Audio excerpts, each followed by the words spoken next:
kasih. Kebetulan sudah 2 bulan kami melaksanakan kegiatan huru kontrak. Terakhir kemarin di bulan Desember dan di bulan Januari sudah berhenti sebentar sesuai dengan jadwal dan akan dilanjutkan lagi pada tanggal 8 Februari. Jadi di tugas tahun 2022 itu ada salah satu melaksanakan pelatihan kepada teman-teman guru di sekolah. Sesuai dengan yang sudah kami terima di tahun 2022 tersebut.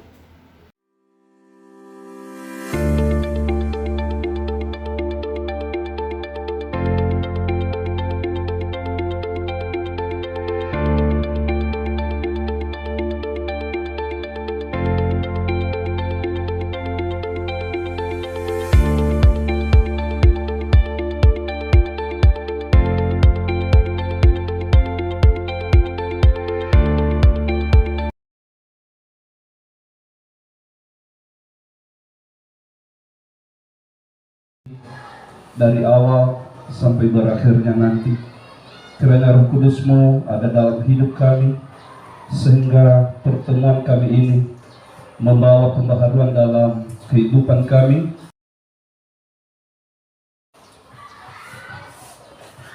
Baik, terima kasih. Sekarang menyanyikan lagu Indonesia Raya oleh Ibu Nur Baini. Kepada Ibu dipersilakan.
Baik, terima kasih. Sekarang masuk kita pada kata pembukaan oleh Bapak Albert Yosafat Halawa. Kepada Bapak kami persilakan.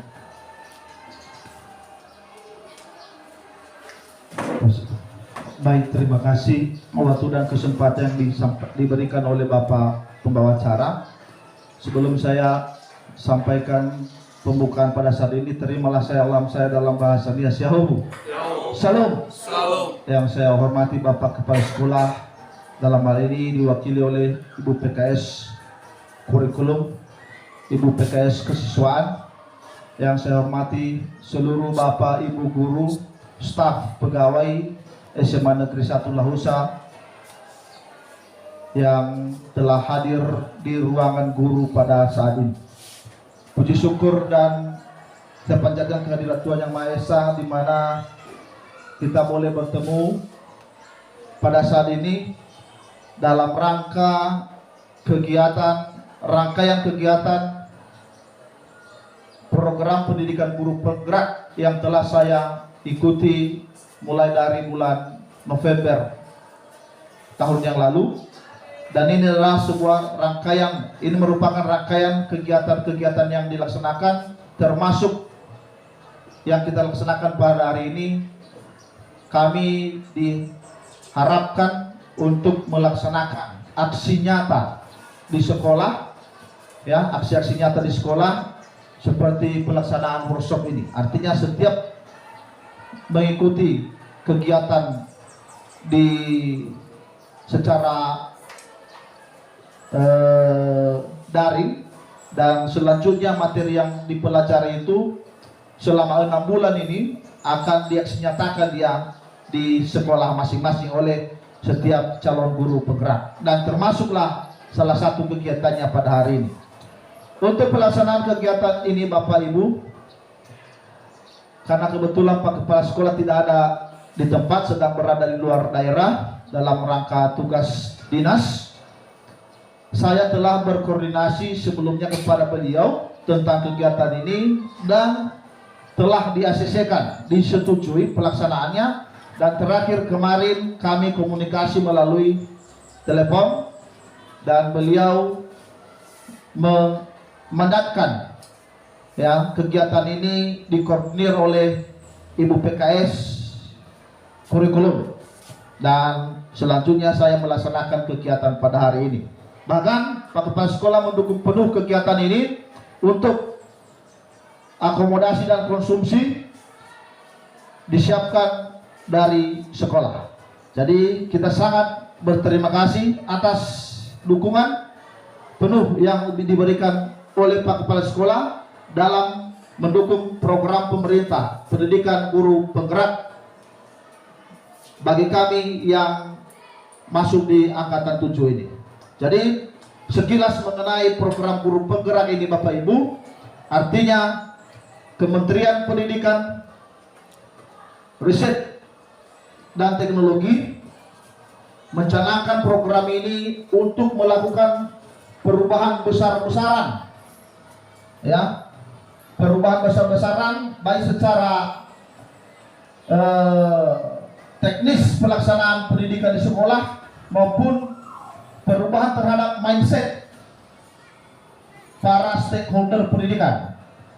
Stakeholder bisa Bapak Ibu guru, bisa para pimpinan sekolah, bahkan bisa masyarakat di sekitar yang menjadi mitra pelaksanaan pendidikan di setiap satuan pendidikan. Jadi mungkin goalnya ini dalam jangka panjang. Kita tidak bisa melihatnya 1-2 tahun. Barangkali goalnya ini, tujuannya ini, hasilnya kegiatan ini akan kelihatan 5 atau 10 tahun ke depan. Ya, karena kita melihat program pendidikan guru penggerak ini sudah bergulir semenjak tahun 2020 kalau tidak salah. Ya, dan sampai hari ini sedang berlangsung perekrutan guru penggerak gelombang 9. Jadi di sekolah kita baru kamilah yang telah dinyatakan lulus setelah mengikuti beberapa seleksi administrasi, ya, seleksi wawancara dan lain sebagainya, dan kami telah mengikuti pendidikan selama 2 bulan, dan ini akan berlanjut lagi mulai tanggal 8 Februari hingga nanti bulan Juni 2023 ini. Jadi itu informasi yang bisa kami teruskan kepada teman-teman pada saat ini perihal pendidikan guru penggerak. Berharap Bapak Ibu guru juga dari sekolah kita ini, jangan hanya saya, ya, karena percuma satu orang akan sangat sia-sia, akan sangat capek satu orang untuk menerapkan apa yang didapatkan dari program pendidikan guru penggerak ini. Tetapi kalau kita ada 10 atau ada 20 orang, maka tentunya hal yang begitu berat kita rasakan untuk dilakukan akan terasa, akan menjadi lebih mudah. Barangkali itu yang menjadi pembukaan dari kami. Selanjutnya kami kembalikan kepada Bapak pembawa acara. Terima kasih, saya sapa kita kembali. Yahoo, Shalom.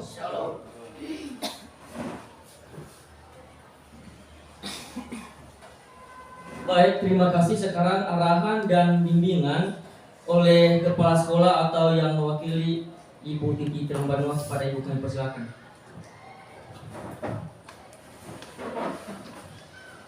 Baik Bapak Ibu, wabarakatuh, salam, yahobu, salam sejahtera untuk kita semua. Selamat pagi. Yang pertama saya ucapkan terima kasih banyak kesempatan yang diberikan oleh pembawa acara untuk mewakili Bapak Kepala Sekolah menyampaikan arahan dan bimbingan. Jadi saya di sini Bapak Ibu, saya minta maaf Pak Alia, saya berhubung bagaimana lah ya rasanya ya. Jadi begini aja Pak, saya menyampaikannya sebagai kata sambutan aja lah Pak. Ya, nanti seandainya nanti ada Bapak Kepala, biar Bapak itu yang meneruskan. Jadi saya sampaikan, saya berdiri sebagai wakil kepala sekolah menyampaikan kata sambutan. Puji syukur kita panjatkan kehadirat Tuhan yang Maha Kuasa Bapak Ibu, di mana pada siang hari ini, pagi menjelang siang hari ini, kita bisa berkumpul di tempat ini. Dan itu sungguh hal yang luar biasa, undangan yang luar biasa yang diberikan oleh Bapak Al-Halawa kemarin kepada kami. Dan seperti yang sudah disampaikan oleh Bapak Al-Halawa, sudah jauh hari disampaikan ke kepala sekolah bahwasannya akan ada program kegiatan dari Bapak calon guru penggerak. Jadi ini satu kegiatan yang luar biasa. Kenapa saya katakan hal itu? Mungkin tahun-tahun sebelumnya kita sudah berharap ada mungkin kegiatan berupa pelatihan atau workshop untuk kita. Tapi mungkin terhalang oleh karena kondisi dan waktu. Jadi hari ini bisa terlaksana. Karenanya mewakili sekolah, saya kira sekolah sangat-sangat mendukung, memberikan apresiasi untuk guru-guru seperti ini. Ya, tidak ada alasan bagi sekolah untuk menghalangi. Ya, jadi mari kita yang ada di sini, mari kita sama-sama mendukung. Ya, kita sama-sama mendukung. Kita bersyukur. Kenapa saya katakan kita bersyukur? Ada rekan guru yang mau merelakan waktu, merelakan tenaga untuk mengikuti program-program seperti ini. Benar yang dikatakan Pak Halawa. Harapan ke depan kita semua bisa ikut kegiatan seperti ini, ya, bisa ikut. Artinya hanya mungkin rekan yang mau gitu memberikan, mengorbankan waktunya yang ikut seperti ini. Dan itu hal yang luar biasa yang sudah dilakukan Pak Halawa. Ya, mungkin di antara kita kemarin ada beberapa orang yang mendaftar. Termasuk Pak Parman ikut mendaftar ya Pak Parman kemarin. Angkatan 9 Bu, lagi proses. Jadi ya kalau bisa kita semua, kenapa tidak? Saya pribadi sebenarnya, bagaimana saya katakannya? Saya pribadi sebenarnya mau hanya mengingat kondisi. Jadi mudah-mudahan ke depan kita semua boleh ikut. Ya, mudah-mudahan kita semua boleh ikut. Tidak ada salahnya kita mengikuti hal-hal seperti ini. Selain menambah kapasitas kita sebagai guru, menambah wawasan kita, mempraktekannya di lingkungan kita bekerja. Ya, tidak ada salahnya. Ya, kami mendukung penuh Pak Al-Halawa dan kita yang ada di tempat ini. Saya mengajak kita semua, mari sama-sama jangan kita tinggalkan ruangan ini sebelum seluruh kegiatan berakhir. Itu harapan kita. Ya, mari kita memberikan apresiasi yang sebesar-besarnya kepada Bapak calon guru penggerak. Ya. Itu harapan kami. Apa yang baik nantinya yang disampaikan oleh Pak Al, calon guru penggerak, itu kita laksanakan. Ya, kita jangan hanya mendengar, apa yang bisa kita terapkan. Itu intinya. Ya, yang terbaik itu yang kita lakukan. Jadi tak banyak hal yang kami sampaikan. Mungkin itu saja yang bisa kami sampaikan. Kurang lebih dari apa yang kami sampaikan ini, jika ada yang kurang kami mohon maaf. Saya sampaikan kembali Yahoo. Baik, terima kasih. Sekarang masuk kita pada kegiatan workshop yang disampaikan oleh Bapak Albert Yosafat Halawa. Kepada Bapak kami persilahkan. Baik. Saya kembali berdiri di sini untuk melanjutkan kegiatan kita pada siang hari, pagi menjelang siang ini. Sekali lagi saya sapa kita, salam. Shalom. Baik, Bapak Ibu, untuk kegiatan workshop pada hari ini, saya pada prinsipnya bukan mengajari, bukan menggurui Bapak Ibu, karena kurang lebih apa yang akan kita bahas pada kegiatan ini sebenarnya sudah kita lakukan berkali-kali, berulang kali, ya, pada pekerjaan kita, dan mungkin saja, ya, kita hanya kelupaan. Mari kita mengingatnya kembali, mungkin melalui ruang diskusi nantinya. Nah, jadi Bapak Ibu, saya sampaikan tadi di awal bahwa kami sudah mengikuti kegiatan ini 2 bulan, di mana selama 6 bulan ini kami akan mengikuti modul-modul secara daring di aplikasi di LMS, Learning Management System, ya. Hanya kadang-kadang saja ada lokakarya di tingkat kabupaten, mungkin 1 kali dalam 2 bulan, ya. Jadi kami sudah mengikuti modul 1 ini selama 2 bulan, hanya 1 modul 2 bulan. Ada 4 modul yang kami ikuti, mulai dari pertama filosofi pemikiran Ki Hajar Dewantara, kemudian kedua peran dan nilai guru penggerak, ketiga visi guru penggerak, dan yang keempat, ya, modul 1.4 ini budaya positif di sekolah. Saya sudah rangkum materi-materi di LMS yang kami ikuti beberapa waktu yang lalu. Jadi di sini kita akan saya akan berbagi kepada Bapak Ibu guru, karena udah dapat ilmunya, mungkin lebih baik kalau kita teruskan, ya, kepada Bapak Ibu guru khususnya di SMA Negeri 1 Lausa. Jadi budaya positif di sekolah, dan kegiatan ini sebenarnya dihandle oleh sebuah institusi baru yang baru dibentuk khusus untuk guru penggerak ini, yaitu Balai Besar Guru Penggerak. Jadi BBGP ini ada di seluruh provinsi di Sumatera Utara. Coba bayangkan begitu besarnya perhatian kementerian untuk menggolkan program ini. Dibentuk langsung Balai Besar Guru Penggerak setiap provinsi. Kita di BBGP Sumatera Utara. Tentang budaya positif di sekolah, Bapak Ibu, ini beberapa pokok-pokok bahasanya, antara lain disiplin positif dan nilai kebajikan universal. Kemudian nanti kita bicara teori motivasi, hukuman dan penghargaan. Kemudian restitusi. Kelima, posisi kontrol. Ketiga itu, ya. Keempat, segitiga restitusi dan keyakinan kelas.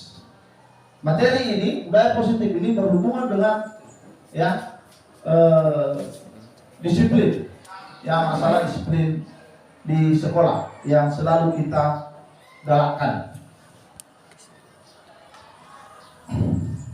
Sebelum kita berlanjut, Bapak Ibu, barangkali kita perlu mereview balik definisi dari disiplin itu sendiri menurut 2 orang pakar ini, pakar pendidikan di Indonesia dan di luar. Ada Pak Ki Hajar Dewantara, Bapak Pendidikan, ada Diana Gusen, mengartikan disiplin itu sebagai bentuk kontrol diri. Disiplin itu bentuk kontrol diri, yaitu belajar untuk mengontrol diri agar dapat mencapai tujuan yang mulia, ya. Jadi kurang lebih pemahamannya yang selama ini yang kita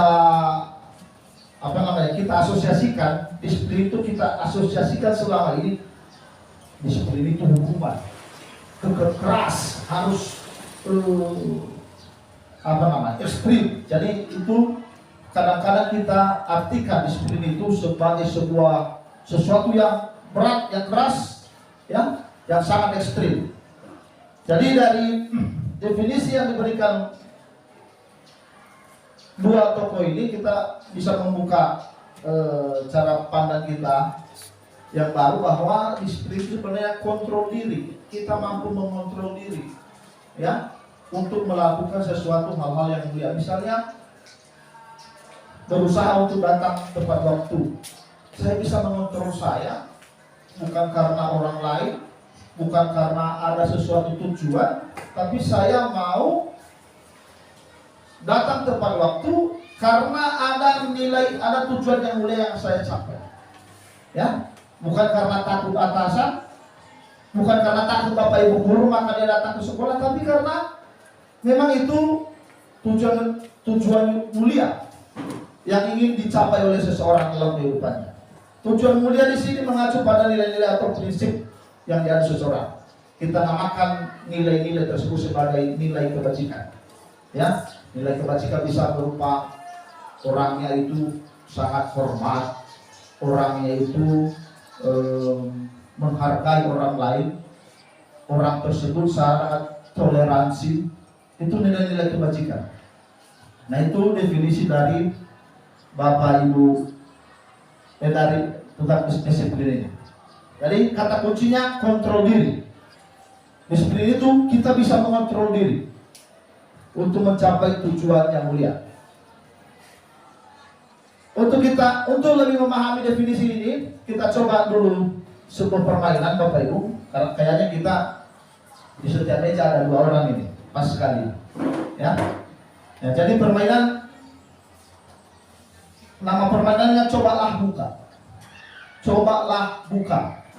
Cobalah buka artinya Bapak Ibu coba nanti salah satu dari 2 orang di satu meja itu tutup kepala tangannya, ya, dan teman yang satu berusaha untuk membuka kepala tangan tersebut.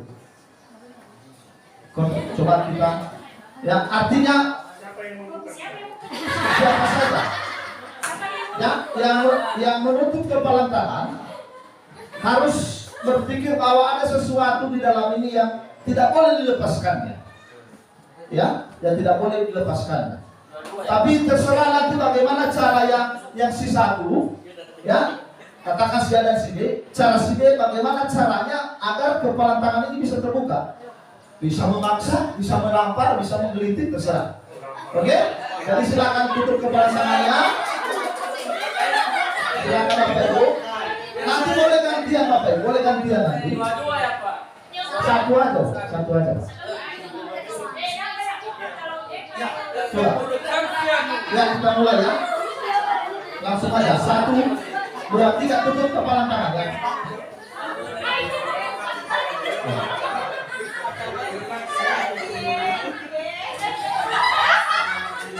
Oke. Kalau udah dilakukan boleh gantian kalau apa?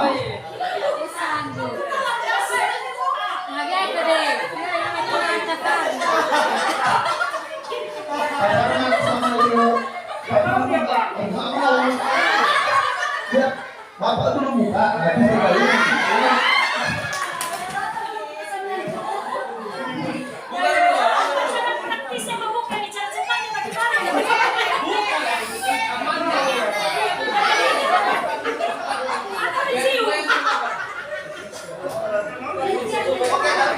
Oke, gantian yang membuka yang pelajaran.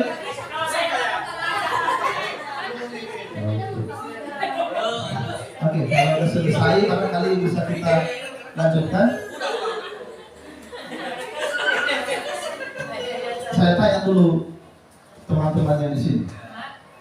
Pak Agus, dengan Ibu Mel. Tadi di pertanyaan. Apakah Pak Agus tadi membuka kepala tangan? Saya. Tidak menutup ya? Tidak membuka ya? Tidak membuka kepala tangannya. Kenapa tidak dibuka? Karena instruksinya tidak boleh dibuka. Kata instruksinya tidak boleh dibuka. Oke.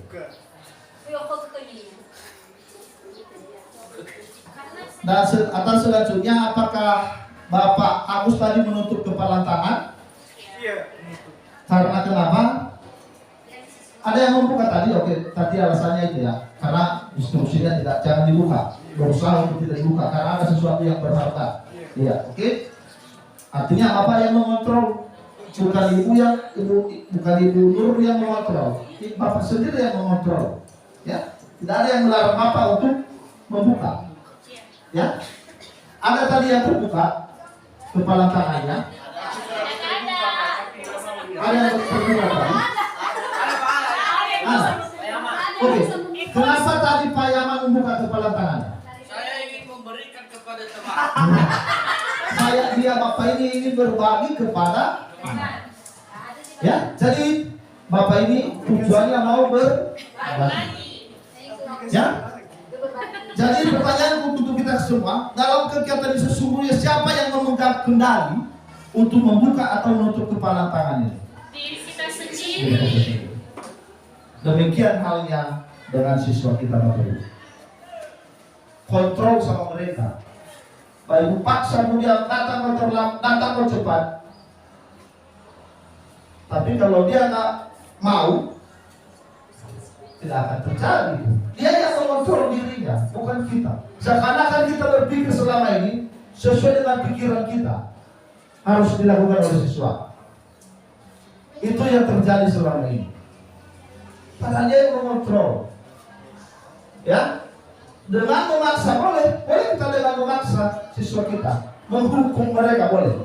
Tapi yang timbul setelah itu dia akan mendengar lama kelamaan. Ingat kembali waktu Bapak SD, ada yang menghukum Bapak kan? Pasti itu membekas terus di ingatan kita. Membekas terus di ingatan kita. Ini Bapak itu dulu memukul saya, menghukum saya. Ada dendam sebenarnya, namun tidak diungkapkan. Ya. Jadi bagaimana caranya nanti ada 5 posisi kontrol setelah ini Bapak Ibu. Ya, ada 5 posisi kontrol. 5 posisi kontrol kita terhadap siswa. Atau kalau kita pimpinan, 5 posisi kontrol kita untuk merubah siswa itu. Sebagai penghukum, sebagai pemberi rasa bersalah, sebagai teman, sebagai manajer, sebagai pemantau atau sebagai manajer. Dan paling terendah ya tingkatan itu adalah sebagai penghukum dan pemberi rasa bersalah. Selanjutnya kita coba lihat. Oke, jawaban tadi. Jawaban pertanyaan pertama itu antara bersedia membuka dan bertahan tetap menutup. Pertanyaan ketiga, memegang kontrol, yang menutup kepala tangan atau yang berusaha dengan segala cara untuk membuka kepala tangan bertanya. Jawabannya tentu kita sendiri yang memegang kontrol atas kepala tangan kita. Apakah kita membuka atau menutup kepala tangan kita itu tergantung diri kita masing-masing sesuai dengan kebutuhan dasar kita, sesuai dengan kebutuhan dasar kita. Ya, kita belajar lagi nanti 5 kebutuhan dasar manusia. Kebutuhan dasar manusia survive, bertahan. Ya, inalu mati tadi tahindari terpakai hilir. Ya, untuk kesenangan, itu kebutuhan dasar. Untuk senang-senang, untuk merasa dicintai seperti anak-anak kita ini. Mereka kan mau diperhatikan itu, mau dicintai itu, disayang, diperhatikan. Kebutuhan dasar itu Bapak Ibu. Ya, dan ada nanti lagi 2 lagi.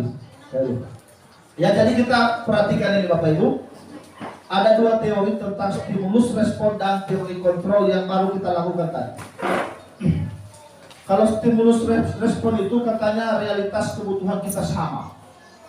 Sementara teori kontrol mengatakan kebutuhan itu setiap orang berbeda-beda. Stimulus respon lagi semua orang melihat hal yang sama. Teori kontrol mengatakan setiap orang memiliki gambaran yang berbeda-beda. Stimulus respon itu teorinya mengatakan kita mencoba mengubah orang agar berpandangan sama dengan kita. Sementara teori kontrol mengatakan kita berusaha memahami pandangan orang lain tentang dunia.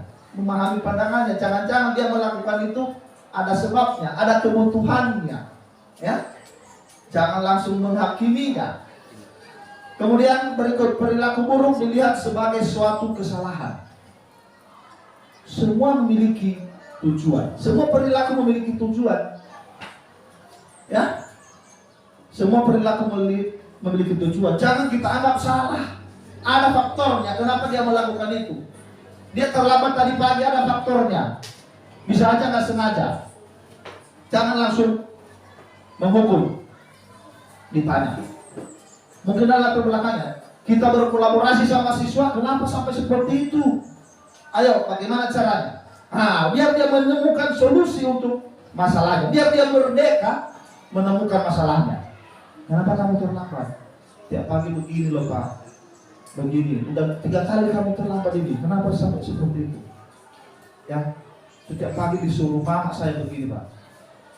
Ke pasar atau mengasih makanan ternak. Jadi bagaimana caranya supaya tidak bisa terlambat, sementara kau juga harus melaksanakan tugas yang diberikan orang tua. Biar dia temukan masalahnya. Next, orang lain itu bisa mengontrol saya. Itu pemahaman stimulus respon. Teori kontrol mengatakan hanya Anda yang bisa mengontrol diri Anda. Saya bisa mengontrol orang lain. Teori kontrol mengatakan Anda tidak bisa mengontrol orang lain. Di keluarga, suami istri, ya, jangan bilang saya bisa mengontrol suami saya. Kendali sama dia, kontrol sama dia. Baiknya apa? Komunikasi. Jadi bukan hanya untuk pendidikan ini berlaku, ilmu-ilmu yang kita dapat di apa ini. Saya merasakannya gimana ya? Bisa saya gunakan ilmu-ilmu dari guru penggerak ini di keluarga, sama anak-anak, juga di pekerjaan. Ya. Ini nanti bisa kita terapkan. Kontrol itu ada sama si bersangkutan. Ada kebutuhannya yang melatar belakangi dia melakukan hal tersebut. Stimulus respon mengatakan pemaksaan ada pada saat bujukan gagal. Kamu bujuk dong nanti. Cahaya nunggu kerja tugas. Karena nggak dikerjakannya, terpaksa memaksa kita mencubit, apalagi kita paksa. Suruh keluar. Iya, suruh keluar. Teori kontrol apa? Kolaborasi dan konsensus menciptakan pilihan-pilihan baru. Ya, biar dia menciptakan pilihan-pilihan baru untuk memecahkan masalahnya. Kemudian model berpikir harus ada yang menang kalah, harus ada yang salah dan benar. Sementara teori kontrol bicara kita sama-sama menang. Stimulus respon segala sesuatu, kritik nasihat dapat memperkuat, itu katanya. Stimulus respon itu katanya segala sesuatu baik itu kritik, nasihat dapat memperkuat karakter orang lain karena saya mampu yang memberikan nasihat, maka dia akan, itu hanya ilusi kita Bapak Ibu, hanya imajinasi kita itu. Jangan berpikir bahwa orang itu bisa berubah karena kita, itu hanya ilusi kita. Padahal ada kebutuhannya, ada motivasinya melakukan sesuatu. Ya, hanya ilusi kita. Jangan beranggapan hanya karena saya sebagai guru maka itu akan berubah nanti. No, Bapak Ibu. Ya, jadi itu. Karena kontrol sebenarnya hanya ada pada diri seseorang. Ya, itu dia. Mengenai teori kontrol. Kita lanjut Bapak Ibu, saya kembali lagi ke mana ini? Ke definisi tadi, karena ada pokok bahasa di sini tentang tujuan mulia atau nilai-nilai kebajikan. Nilai-nilai kebajikan universal. Kita lihat beberapa nilai kebajikan dulu. Ada beberapa organisasi institusi ya yang meneliti nilai-nilai kebajikan itu. Ada di sini the 7 essential virtues, building moral, membangun kecerdasan moral. Ya, ini nilai-nilai yang harus, ya ini nilai-nilai yang perlu dibangun bagi diri setiap manusia menurut the 7 essential virtues ini. Empathy, suara hati, kontrol diri, rasa hormat, kebaikan, toleransi, keadilan.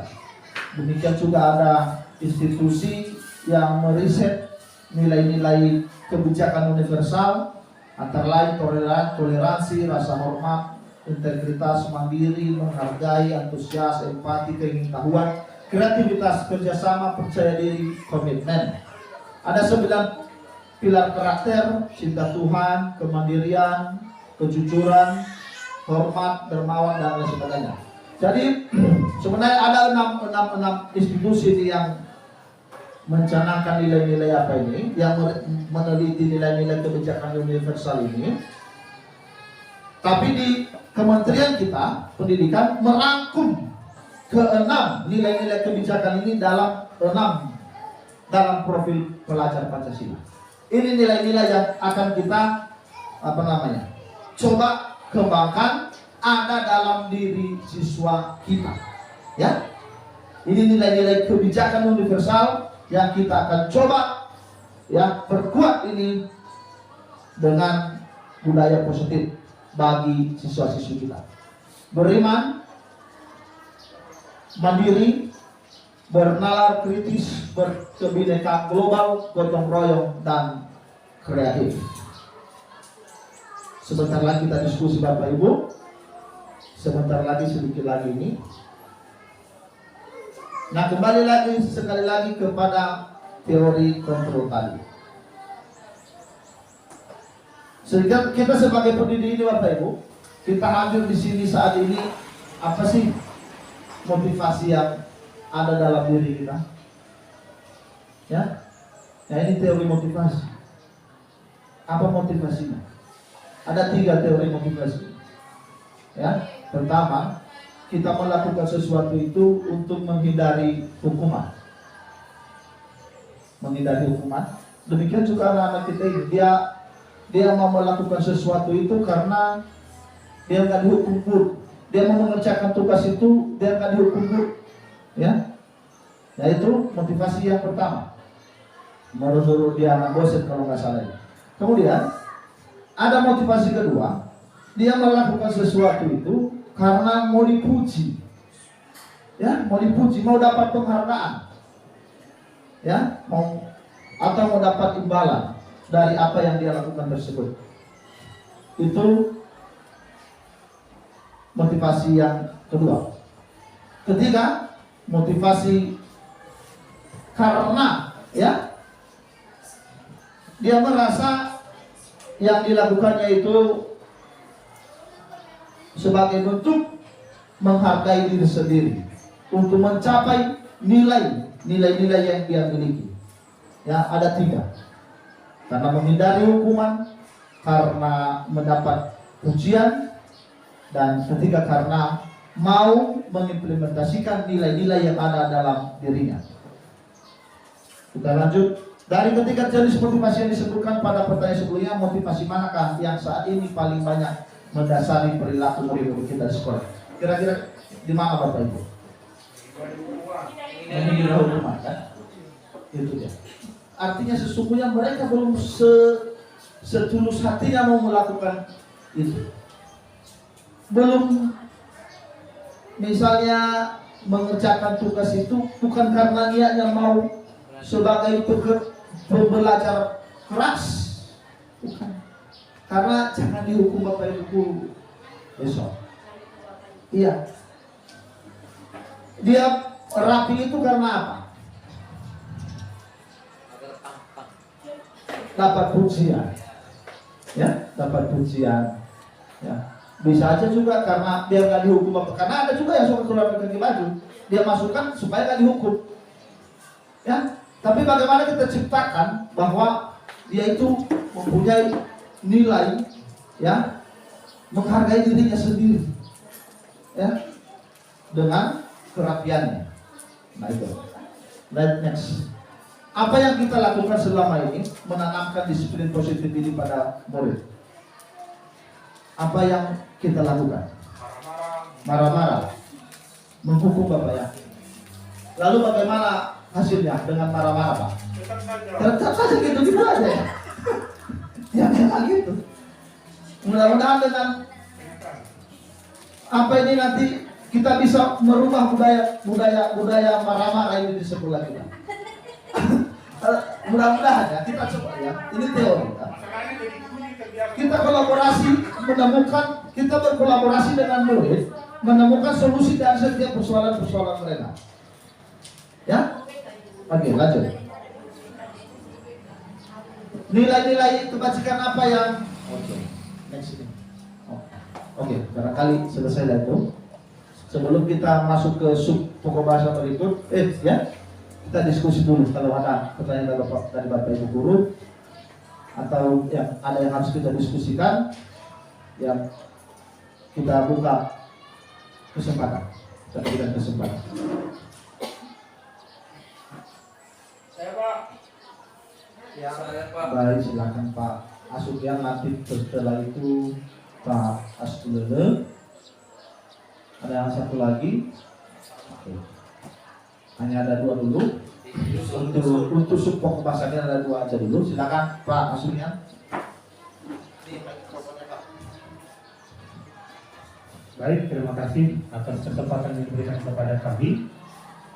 Luar biasa materi kita hari ini, yaitu tentang penerapan budaya positif di sekolah.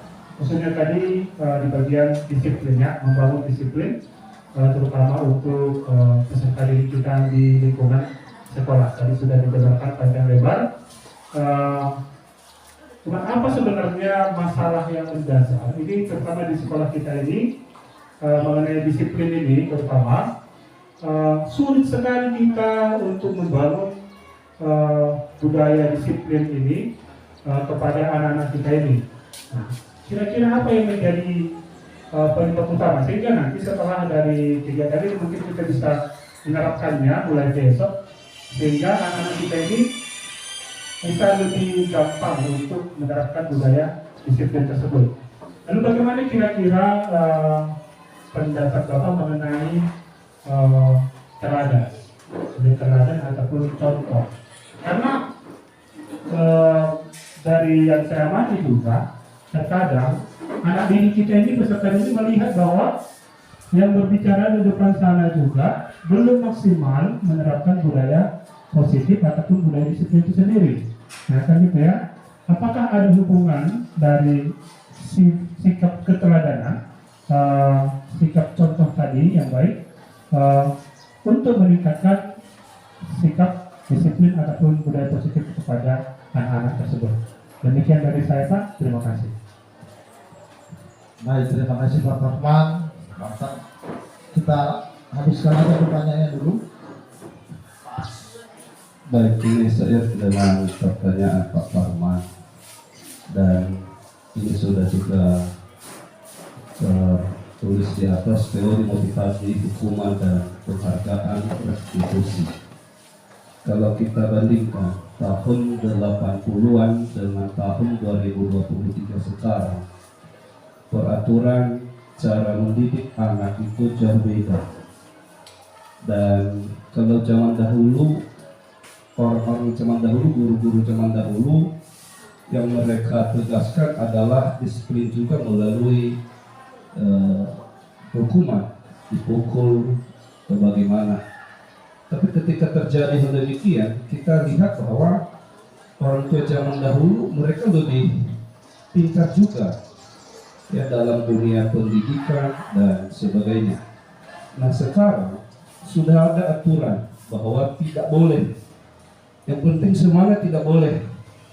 Itu kemarin yang dibilang Ibu Titi, diluluskan saja deh, nggak usah lagi dimarah-marahi. Nah, kita serba salah untuk mendisiplinkan anak didik kita. Sekarang ini serba salah. Kita lembut salah, kita keras salah. Nah, sekarang pertanyaannya, di manakah posisi kita sebagai Bapak Ibu guru supaya siswa itu bisa menerima ketika kita menyampaikan sesuatu. Tadi pagi saya dengar siapa di kelas 11 itu Ibu? Beda. Ya, beda Sius. Itu udah berapa kali kartu kuning. Ditambah lagi pagi ini. Saya rasa untuk kerohanian udah cukup. Saya sendiri udah pernah saya arahkan, karena itu juga termasuk keluarga saya. Tapi toh juga tidak ada perubahan.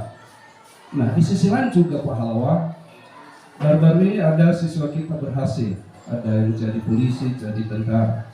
Kalau kita lihat juga siswa kita yang sudah berhasil ini, saya rasa setiap hari lah ada kasusnya, apalagi mereka layak itu yang tentara. Ya. Ini utama. Bukan kita vonis anaknya ya sama sekali nggak tahu apa-apa, tapi bisa juga sukses. Akhirnya jadi motivasi adik-adik junior mereka. Loh, itu dulu kan nakal-nakal, merokok, tapi berhasil. Nah, sehingga kita guru merasa segan kalau kita katakan kamu itu tidak berhasil ke depan. Loh, mereka katakan yang kakak kelas kemarin nakal, tapi berhasil. Jadi kita dibatasi dengan kata-kata motivasi jadinya. Kita kasih motivasi, akhirnya mereka kembali pemikiran mereka dengan kelas yang agak bobrok zaman dahulu atau yang sudah berlalu. Nah, ini bagaimana kira-kira Pak Halawa supaya Bapak Ibu guru ini bisa sukses dalam mendidik anak, mengarahkan anak sesuai dengan yang diharapkan oleh pemerintah. Itu saja Pak, terima kasih. Oke, baik. 3 pertanyaan dari 2 penanya atau 3 yang bukan pertanyaan semua kayaknya. Ya, 3 dari 2 penanya ya. Baik, mungkin nanti ditanggapi juga teman-teman. Pertama, saya tanggapi mungkin dari Pak Parman. Yang pertama tadi, kenapa begini-begini saja siswa kita tentang kedisiplinan dalam mengerjakan tugasnya, dalam kehadirannya dan segala macam. Secara materi yang kita bahas pada hari ini, saya jawab. Tadi sudah dijawab teman-teman Bapak Ibu guru bahwa strategi yang kita gunakan selama ini menghukum,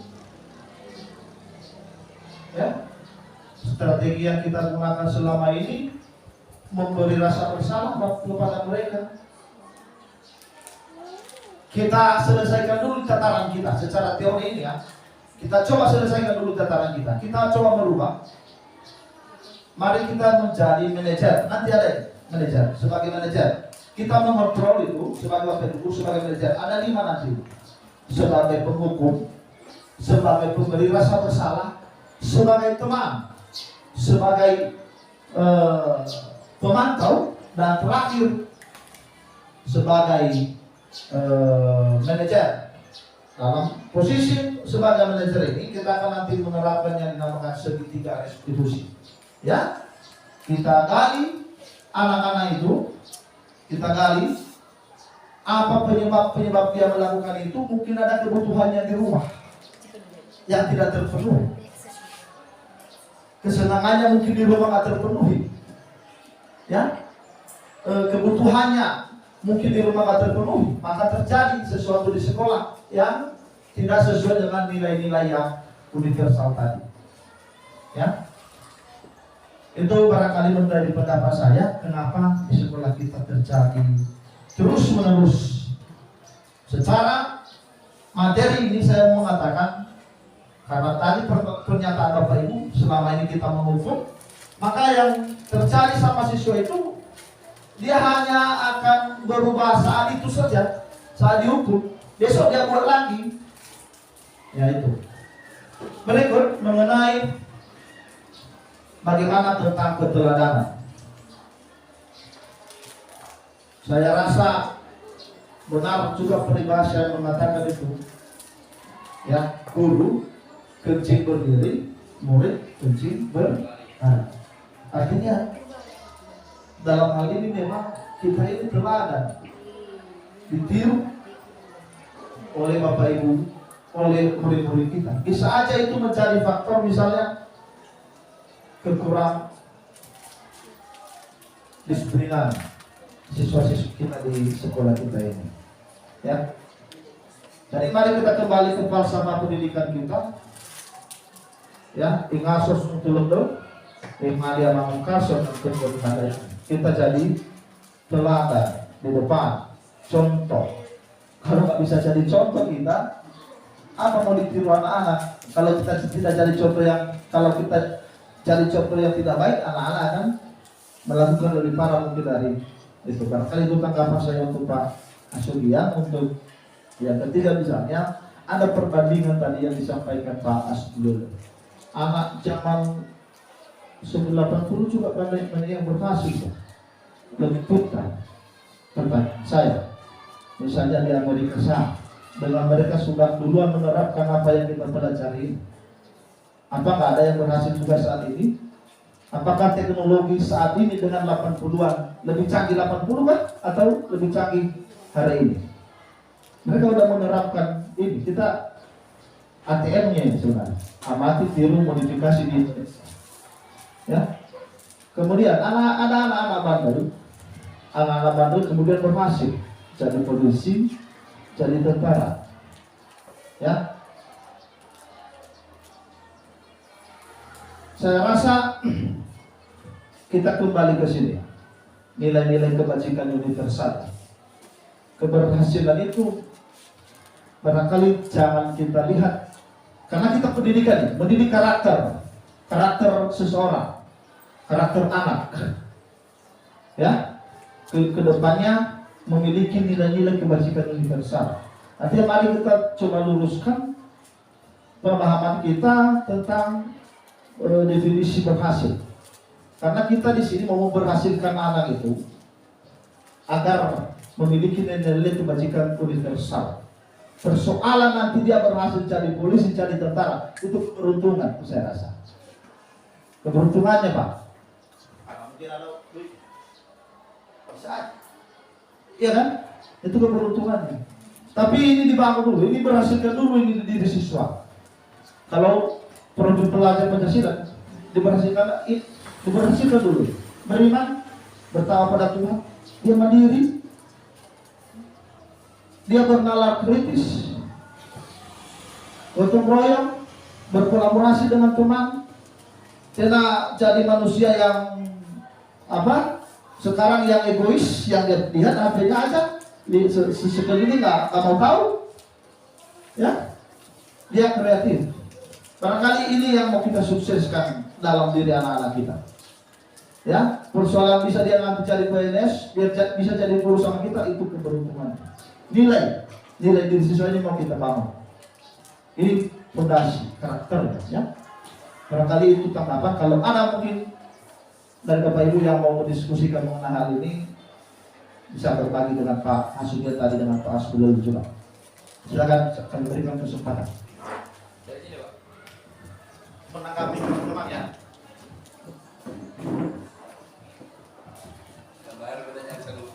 Wajib. Jadi baik, terima kasih waktu yang diberikan kepada saya. Jadi sebenarnya untuk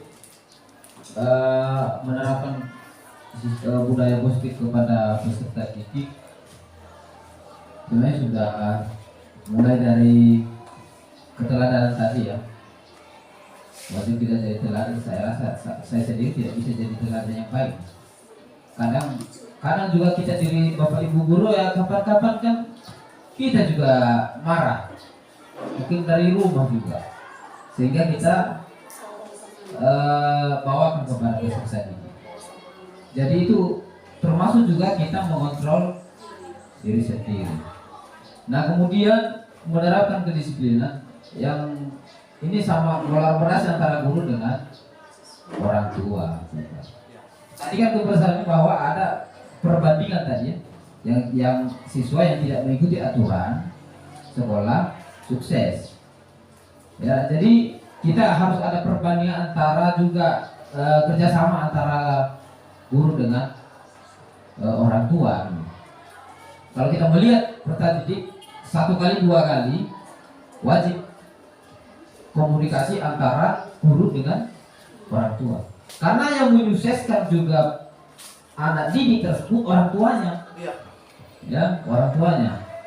Kalau misalnya jadi polisi ya mungkin karena motivasi orang tua. Walaupun ada anaknya profesi tentara, kalau tidak ada dukungan dari orang tua, jadi itu juga sama halnya nihil.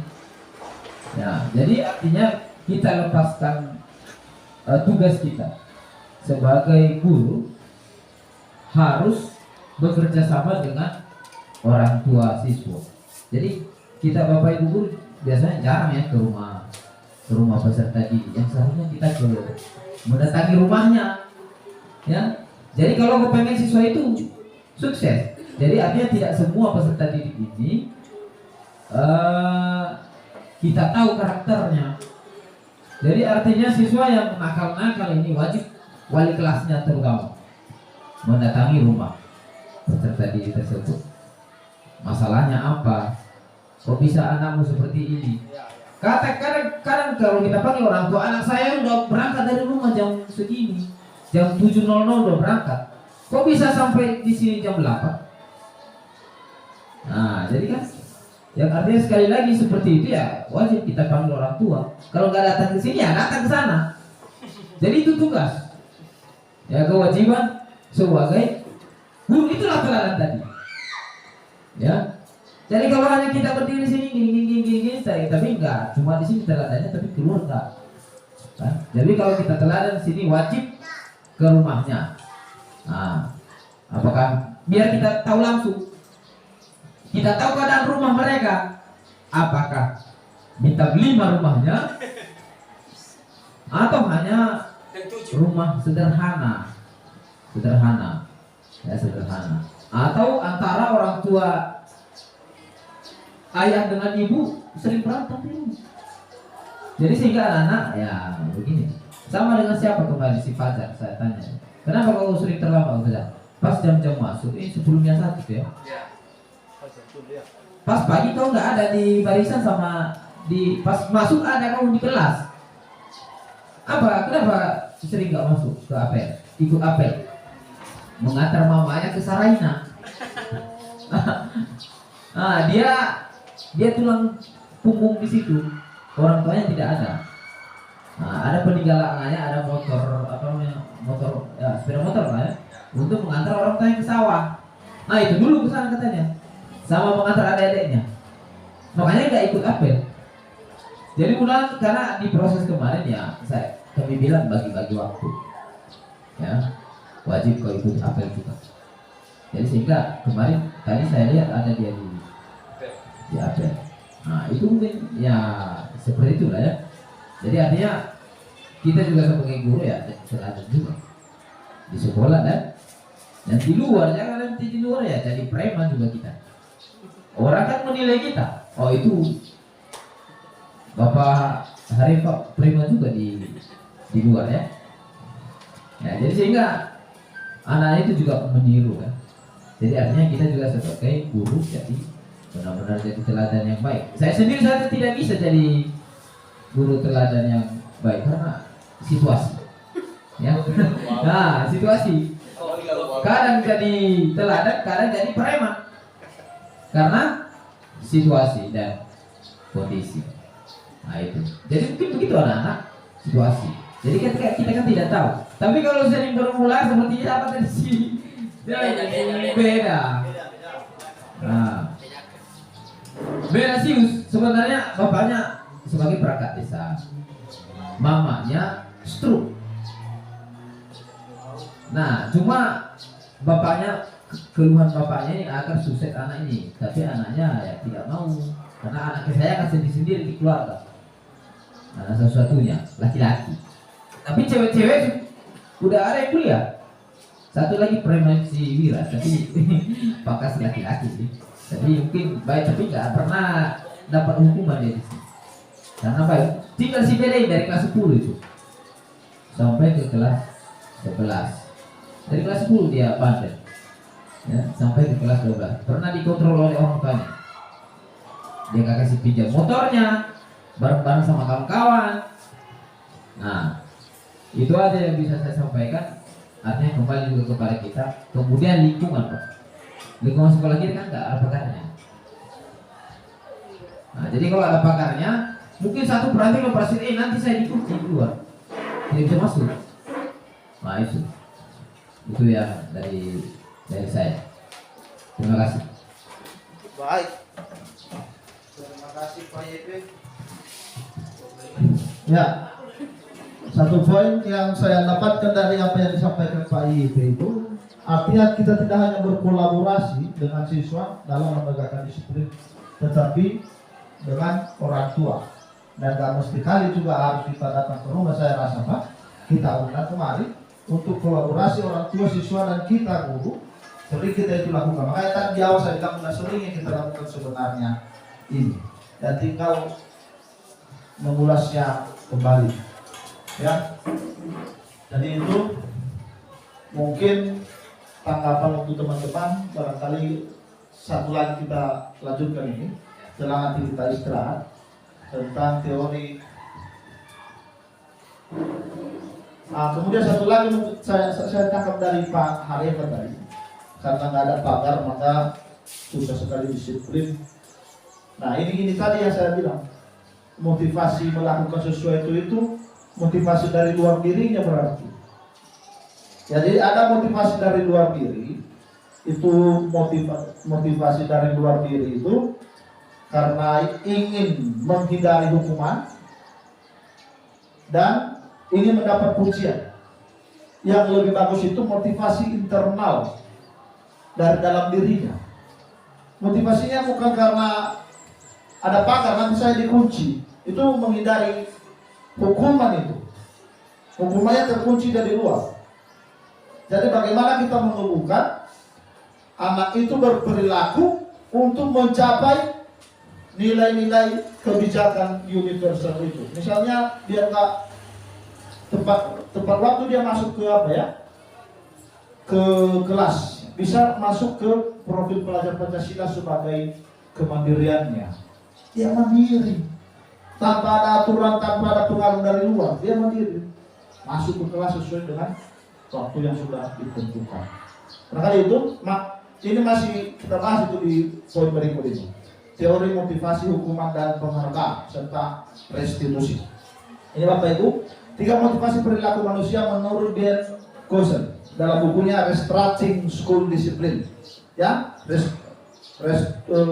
restrukturisasi disiplin sekolah. Ada 3 motivasi sudah saya katakan tadi awal. Untuk menghindari ketidaknyamanan atau hukuman, itu motivasi pertama. Untuk mendapat imbalan atau penghargaan dari orang lain, dia melakukan sesuatu karena dia dapat imbalan. Dia mau belajar sungguh-sungguh biar nanti akhir semester dapat 900.000 jasa umum Pak.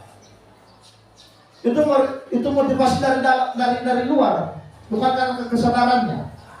Ketika nggak ada hadiah, dia nggak mau belajar lagi. Itu resikonya. Kalau motivasi yang kedua ini, bila mana nggak ada hadiah, udah ngapain belajar, nggak ada hadiah.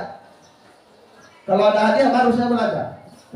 Motivasi yang ketiga, seseorang melakukan sesuatu itu menjadi orang yang mereka inginkan dan menghargai diri sendiri dengan nilai-nilai yang mereka percaya. Artinya kita ini masing-masing Pak punya nilai-nilai yang kita ya, yang kita percaya. Misalnya saya ini orang yang takut akan Tuhan, contoh. Maka saya akan takut mengambil uang yang jatuh. Itu nilai yang ada dalam diri saya. Sekalipun dari uang yang ada di bawah itu, ya, saya membutuhkannya misalnya. Tapi karena nilai yang saya percaya kepada Tuhan, maka saya tidak melakukannya. Lebih saya ambil, saya serahkan di gereja. Ya ini 3 motivasi itu. Itu yang dia maksud di motivasi yang ketiga ini.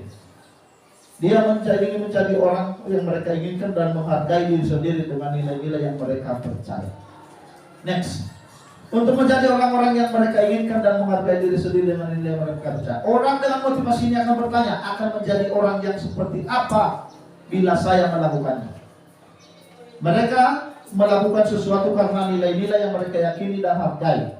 Dan mereka melakukannya karena mereka ingin menjadi orang yang melakukan nilai-nilai yang mereka yakini tersebut. Ini adalah motivasi yang akan membuat seseorang memiliki disiplin positif. Karena motivasi perilakunya bersifat internal, bukan dari luar atau eksternal. Next. Berikutnya, dalam menjalankan peraturan atau keyakinan kelas sekolah, tindakan terhadap suatu pelanggaran pada umumnya berbentuk hukuman atau konsekuensi. Dalam modul ini akan diperkenalkan program disiplin positif yang dinamakan restitusi.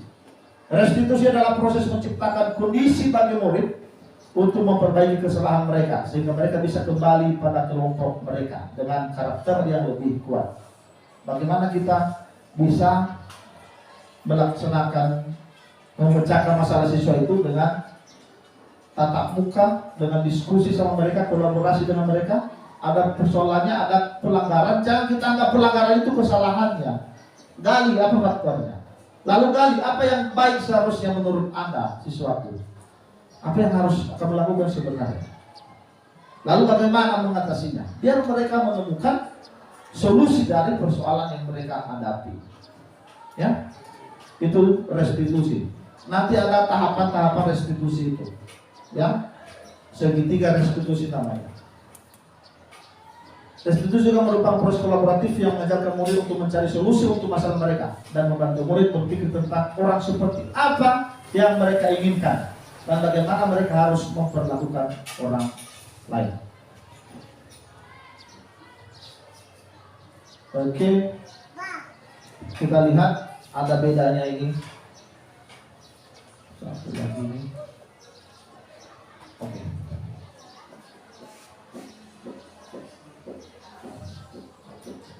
Ini yang kalau kita lakukan hukuman, konsekuensi dan restitusi itu Bapak Ibu, untuk menghadirkan disiplin positif dalam diri anak-anak kita. Udah jelas hukuman itu akan menciptakan identitas gagal bagi siswa kita. Murid akan belajar menyembunyikan kesalahan, mencoba mengontrol anak dengan penguatan negatif, harus membayar impas kesalahannya. Dampak pada murid dengan hukuman ini marah, merasa bersalah, rendah diri dan mengasingkan diri. Hukuman juga bersifat tiba-tiba, ya. Hukuman itu bersifat tiba-tiba. Lidah hanalu mengenai hukuman tidak dia harapkan dan sangat melukai dirinya. Hukuman itu dibuat oleh guru. Hukuman itu menyakitkan. Guru menjalani konsekuensi dengan menyalahkan, mengkritik, menyindir dan merendahkan anak. Coba, udah jelas ini katanya secara teori ya, ini akan gagal pembentukan karakter anak dengan melakukan hukuman secara teori. Saya nggak tahu bagaimana nanti kita lakukan di lapangan. Kalau konsekuensi, murid anak atau belajar tak ada aturan, mencoba mengontrol anak dengan penguatan positif, kehilangan hak waktu dan seorang diri. Konsekuensi itu sudah diketahui, dibuat oleh guru, membantu guru menyatakan peraturan, melakukan peringatan dan menerapkan konsekuensi. Sementara kalau restitusi itu murid akan anak belajar memecahkan masalah, anak paham bahwa dirinya sendiri yang pegang kendali kontrol. Murid tidak kehilangan waktu, namun semangat untuk memperbaiki diri. Berupa undangan untuk mengadakan restitusi dibuat oleh murid sendiri. Apa yang harus dilakukannya, bukan kita buat hukumannya atau konsekuensinya. Siswa sendiri menemukan solusi atas persoalannya. Bekerja sama, kolaborasi, kolaborasi dengan murid, kolaborasi dengan orang tua. Menguatkan guru, menyebutkan keyakinan kelas. Jadi itu ya identitas gagal kalau diberikan hukuman, namun akan sukses anak kita bangun nilai-nilai kedisiplinan dalam dirinya dengan melakukan konsekuensi, masih warna kuning itu, tapi warna hijaunya dengan restitusi.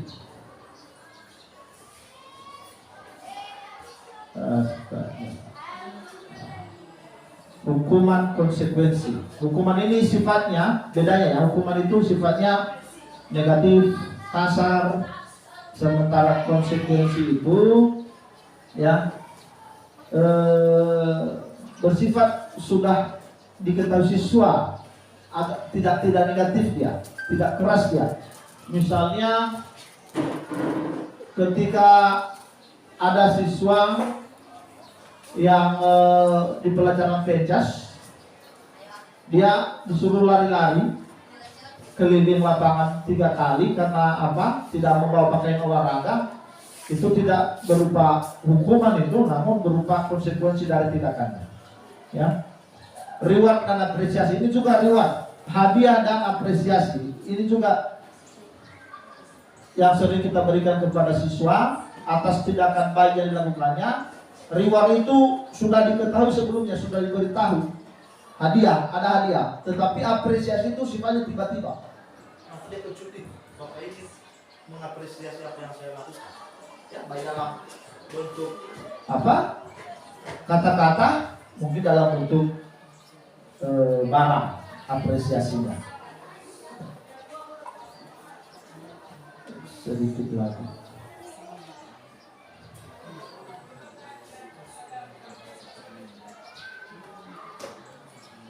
Ini posisi kontrol sekarang kita. Posisi kontrol.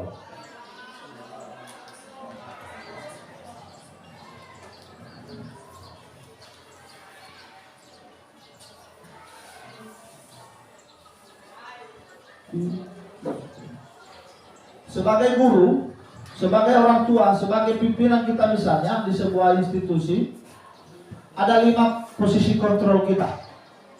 Sebagai penghukum, pemberi rasa bersalah, sebagai teman, pemantau atau manajer. Melalui rangkaian riset 5 posisi kontrol. Ini tadi, oke. Mari kita lihat bagaimana itu yang dimaksud dengan 5 posisi kontrol ini. Ada penjabarannya di sini.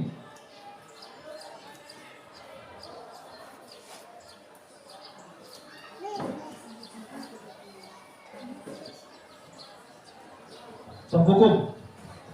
Seorang penghukum bisa menggunakan hukuman fisik atau kata-kata verbal. Orang-orang yang menjalankan posisi penghukum senantiasa mengatakan bahwa sekolah memerlukan sistem. Guru-guru yang menerapkan posisi penghukum akan berkata, patuhi aturan saya atau awas. Kamu selalu saja salah. Selalu, pasti, selalu yang terakhir selesai. Guru seperti ini senantiasa percaya hanya ada satu cara agar pembelajaran bisa berhasil, yaitu dengan caranya sendiri. Penghukum, nada suara tinggi, bahasa tubuhnya melotot, dan jari menunjuk menghardik. Terlambat lagi, pasti terlambat lagi, selalu datang terlambat. Tanya pada diri Anda sendiri, bagaimana perasaan murid bila guru berbicara seperti itu bisa pernah datang terlambat. Hasil, kemungkinan murid marah dan menendang dan bersifat agresif. Bisa jadi sesudah kembali duduk, murid tersebut akan mencoret-coret bukunya atau meja tulisnya. Lebih buruk lagi, sepulang sekolah, murid melihat motor atau mobil bapak ibu guru dan akan menggores kendaraan tersebut dengan paksa. Pernah terjadi di sekolah hal sama. Ya kan? Di sini apa faktornya? Apa pasti orang analisis dihukum. Yang muncul kemudian dendam. Kalau mau terpaham dari ya, membuat rasa bersalah. Dia lebih lembut ini, membuat rasa bersalah dia lebih lembut. Ayahmu sangat kecewa sekali dengan kamu. Berapa kali bapak harus memberitahu kamu ya? Gimana coba kalau orang tua kamu tahu kamu berbuat begini? Di posisi ini murid akan memiliki penilaian diri buruk tentang diri mereka. Murid merasa tidak berharga dan telah mengecewakan orang-orang yang disayanginya. Membuat rasa bersalah, nada suara memelas, halus, sedih, bahasa tubuh merapat pada anak, dan bisu. Adik, kamu ini gimana ya? Kamu sudah berjanji. Hasil, murid akan merasa bersalah. Merasa bersalah telah mengecewakan ibu bapak gurunya. Oke, dan seterusnya. Di posisi membuat seperti teman kita ajak anak-anak, murid. Guru pada tidak akan menyakiti murid, dia tidak menyakiti murid, namun tetap berupaya mengontrol murid melalui persuasi. Ayo bantulah, ketimbang saya. Ayo ingat, tidak ada bantuan bapak selama ini. Ayo ingat tidak? Ayo ingat tidak bantuan Bapak Sulami? Ya sudah, kali ini tidak apa-apa, nanti Ibu bantu bereskan. Hal negatif dari posisi teman adalah bila suatu saat guru tersebut tidak membantu, maka murid akan kecewa dan berkata, saya pikir Bapak Ibu teman saya. Murid merasa dikecewa ketika tidak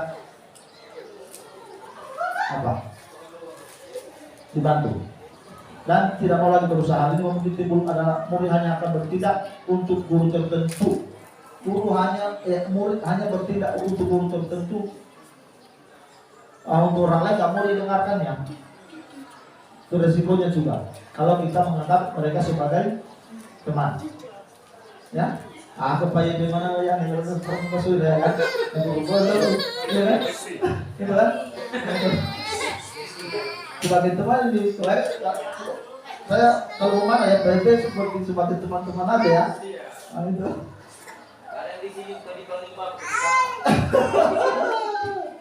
Next, teman, nada suara ramah, akrab, bercanda, bahasa tubuh merapat pada murid, mata senyum dan jenaka. Nanti ya, jenaka boleh. Ya. Hasil murid akan merasa senang dan akrab, termasuk dan positif. Hanya saja sisi negatifnya murid menjadi tergantung pada guru tersebut. Bila ada masalah, dia merasa bisa mengandalkan guru tersebut untuk membantunya. Akibat lain dari posisi teman, Adi hanya akan berbuat sesuatu bila disuruh oleh guru tersebut. Next, sebagai pemantau. Terakhir sebagai restitusi manajer. Manajer ini tingkatan paling tinggi. Disinilah kita terapkan segitiga restitusi itu Bapak Ibu. Ya, posisi manajer. Di mana guru berbuat sesuatu bersama dengan murid, mempersilahkan murid mempertanggungjawabkan perilakunya, mendukung murid agar dapat menemukan solusi atas permasalahannya sendiri. Seorang manajer telah memiliki keterampilan di posisi teman dan maupun pemantau. Jadi kita upaya Bapak Ibu memecahkan masalah meningkatkan disiplin ini, posisi teman, pemantau atau manajer. Jangan sampai jatuh sebagai pemberi rasa bersalah atau justru jadi penghukum. Namun bila mengingat murid kita mengingat murid-murid kita menjadi manusia yang merdeka, mandiri, bertanggung jawab, maka kita perlu mengacu pada restitusi yang dapat menjadikan murid kita seorang manajer bagi dirinya sendiri. Di manajer murid diajak untuk menganalisis kebutuhan dirinya maupun kebutuhan orang lain. Di sini penekanan bukan pada kemampuan membuat konsekuensi, namun dapat berkolaborasi dengan murid bagaimana memperbaiki kesalahan yang ada. Apa yang kita yakini? Apa keyakinan kelasnya? Apa yang harus dilakukan? Apakah kamu meyakininya? Jika kamu meyakininya, apakah kamu bersedia memperbaikinya? Jika kamu memperbaiki ini, hal ini menunjukkan apa tentang diri? Apa rencana kamu untuk memperbaiki hal ini?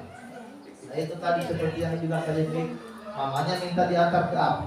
Kita aja orang tua, bagaimana kita memperbaiki kolaborasi bersama anak. Harus bangun pagi, lebih pagi dia jam berapa pagi-pagi, atau ibunya harus cari alternatif lain agar bisa sampai di Saraina.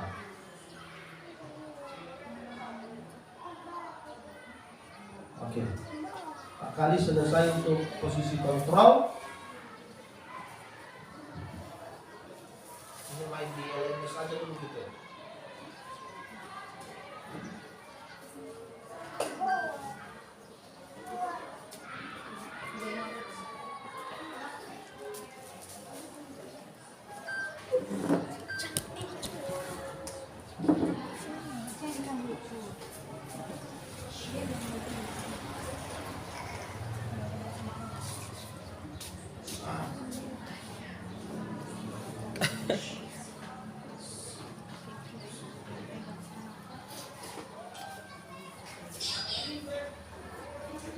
Mengenai restitusi kita putar aja videonya ya, untuk segitiga restitusi terakhir ini. Oh, bilang tenaga semangat kali. Tidak. Itulah siswa itu.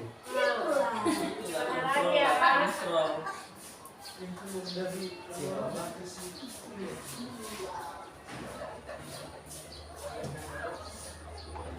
Nah, ini tahapan segitiga restitusi, menstabilkan identitas. Validasi tindakan yang salah. Disadarkan dia dulu, benar, sudah salah kayak melakukan itu. Ya kalau salah ya, bukan hanya kamu yang melakukan itu. kenapa kamu melakukan? Apa faktornya? Gali terus.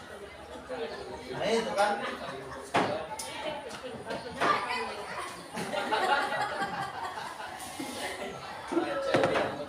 Ini dia keramuknya ya.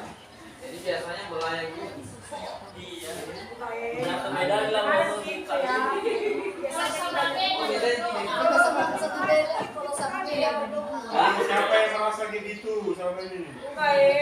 Menarik dulu ya. Paling diskusinya di konvent ya. Menarik ya. Oke, kita putar aja videonya apa ya?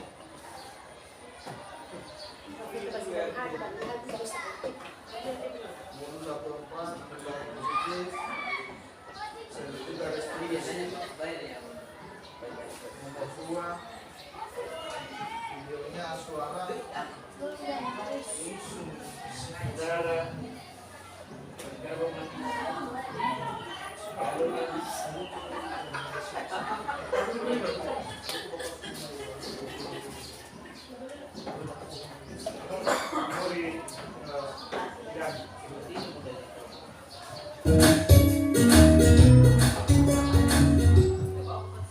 Salam dan bahagia Ibu dan Bapak Guru HEK. Pada video kali ini kita akan tentang salah satu program disiplin positif yang diterapkan di lingkungan yang dikenal dengan nama restitusi.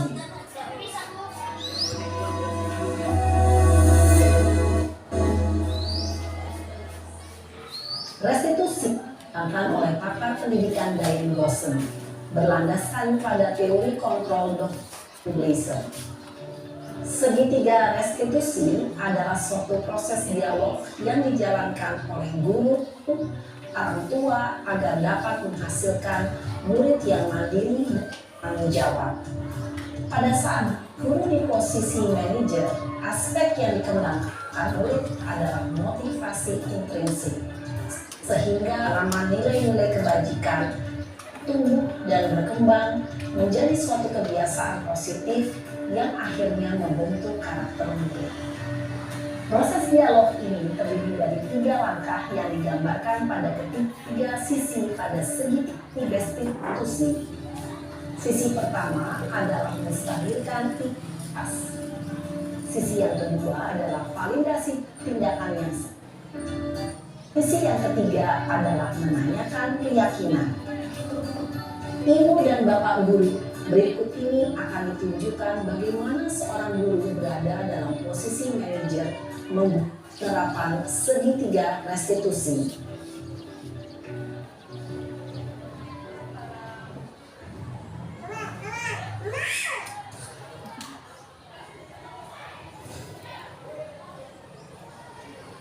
Siang Sarah. Siap, Pak. Sudah lama ya ketemu Sarah? Kenapa? Di sini? Kesel, Pak, kesel banget. Aku dikatain tukang fitnah, Pak. Ya, karena aku balik katain Eka di depan kelas. Kesel banget. Oh begitu. Ya pasti kamu marah dan kesal. Bapak juga akan marah apabila ada yang menuduh Bapak seperti itu. Kemudian pada saat itu kamu mau melakukan apa? Ya saya langsung ngatain Eka lah, Pak. Kesel banget. Saya bentak-bentak dia depan teman-teman lain. Oh begitu. Pasti kamu melakukan seperti itu karena suatu alasan tertentu, bukan? Iyalah, masa saya dia, Pak? Ya saya bela diri lah. Masa saya dituduh tukang fitnah? Ya wajar lah. Mempertahankan harga diri itu sesuatu yang penting buat kamu. Untung kamu tidak bertindak lebih gegabah lagi. Hanya membentak-bentak. Iya, Pak. Untung saya masih bersabar dan hanya membentak saja. Sudah gemes padahal. Saya bela diri lah. Pasti ya. Tapi kamu memilih untuk tetap bertahan dan bersabar. Kamu memilih untuk tidak berbuat lebih parah lagi, bukan? Iya. Nah, sekarang coba kita lihat lagi tindakan kamu yang bentak-bentak Eka di kelas. Tindakan kamu itu kira-kira sesuai dengan keyakinan atau prinsip kamu tidak? Enggak lah, Pak. Capek, Pak, jadi pemarah. Jadi keyakinan atau prinsip mana yang kurang sesuai dengan keinginan kamu? Ya, saya sebenarnya sangat menghargai orang lain. Mungkin saat itu saya menjadi emosi, jadi tidak menunjukkan sikap itu. Kamu meyakini tidak? Menghargai orang lain itu penting. Yakinlah Pak. Iya, setuju. Kita harus saling menghargai. Ada juga keyakinan hati yang perlu kita jalankan apabila kita sedang marah. Ya, saya bisa lebih proaktif, mengenali diri sendiri.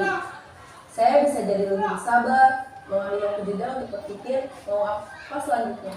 Kira-kira kamu bersedia memperbaiki masalah ini tidak? Bersedia ya Pak. Kalau kamu memperbaiki masalah ini, kamu aja orang seperti apa? Saya akan menjadi orang yang bertanggung jawab kali ya Pak. Dan senantiasa proaktif. Iya, menurut kamu bagaimana rasanya menjadi orang seperti itu? Ya nyaman lah, bangga bisa bersabar dan menahan diri. Baiklah kalau begitu. Yuk kita pikirkan bagaimana memperbaiki masalah ini.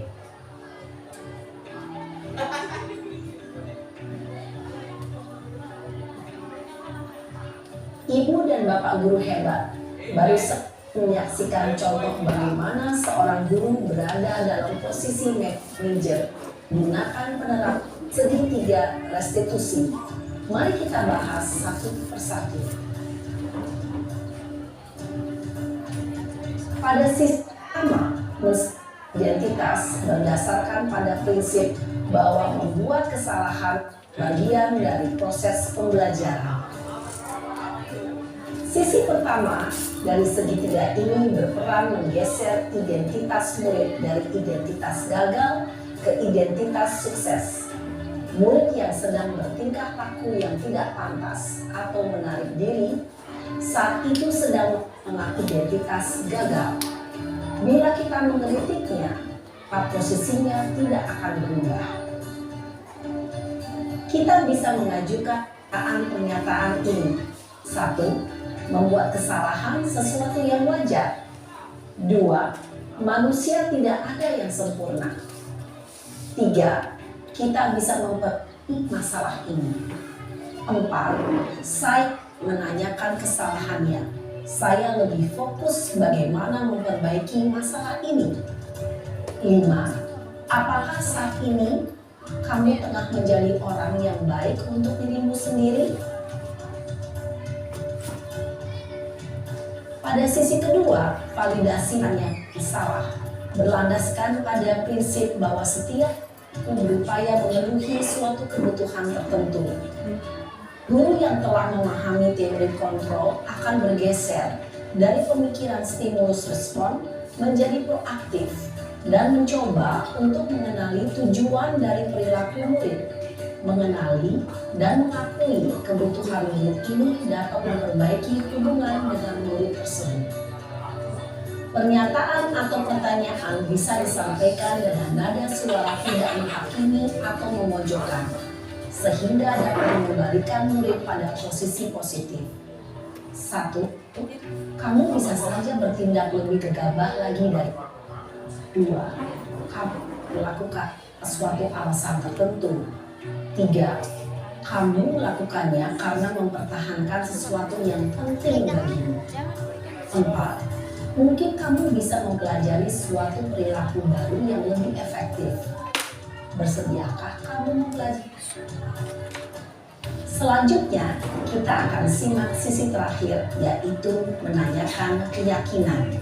Teori kontrol menyatakan bahwa pada dasarnya kita termotivasi secara intrinsik pada saat perilaku yang telah divalidasi dan identitas sukses telah stabil, maka telah siap mengaitkan keyakinan-keyakinannya dan tindakannya yang salah. Pikirannya telah bergeser ingin menjadi orang yang dituju. Pertanyaan-pertanyaan ini dapat mengaitkan keyakinan-keyakinan yang dianut murid. 1. Sebagai keluarga, apa yang kini? 2. Nilai-nilai apa yang telah kita sepakati? 3. Seperti apa gambaran sebuah kelas yang ideal bagi kamu? 4. Kamu ingin menjadi orang seperti apa?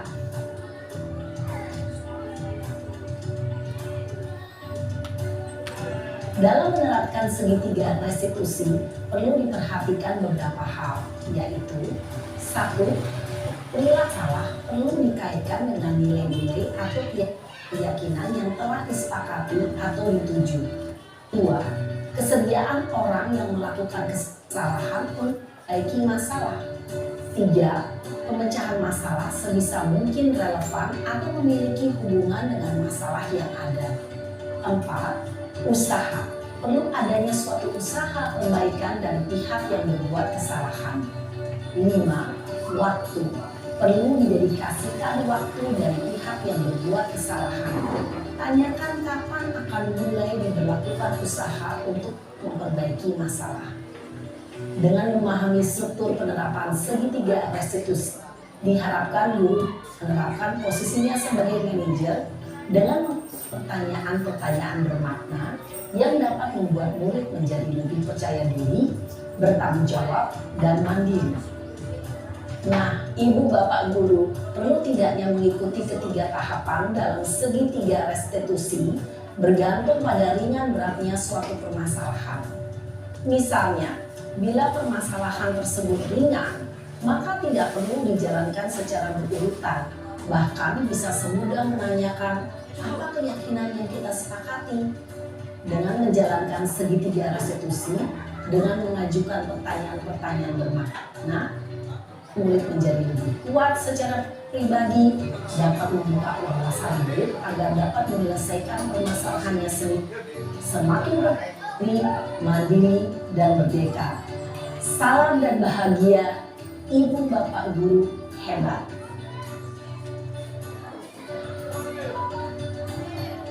Oke, jadi itu aja Bapak Ibu. Udah lengkap ini juga. Udah lengkap. Oke. Untuk materi segitiga restitusinya, barangkali kalau ada yang mau didiskusikan untuk ini sambil menunggu beberapa menit lagi, diberikan waktu untuk Bapak Ibu Guru.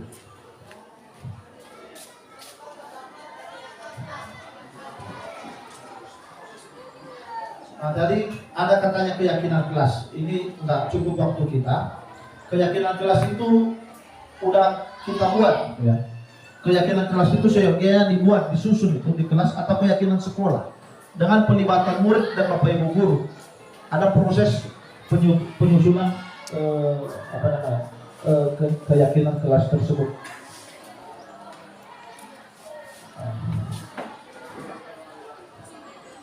Mungkin di waktu yang lain atau nanti kayaknya saya bahas sama Bapak Ibu Guru mengenai penyusunan, cara menyusun keyakinan kelas ini. Artinya itulah yang ditaati.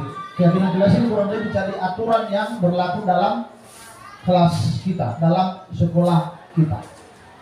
Ya, jadi itu menjadi fondasi kita dalam bertindak di dalam ruang lingkup kelas, yaitu keyakinan kelas itu disusun secara bersama-sama dengan murid.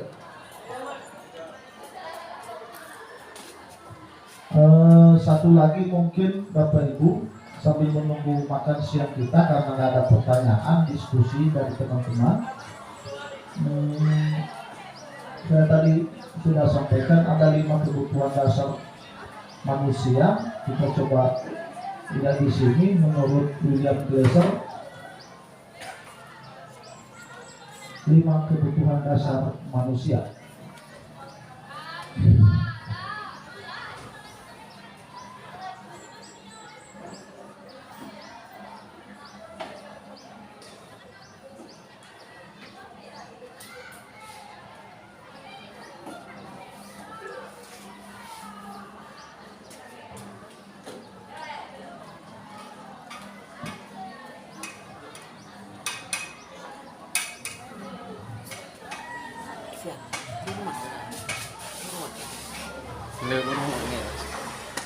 Morometer, nah juga ini sesuatu narcis.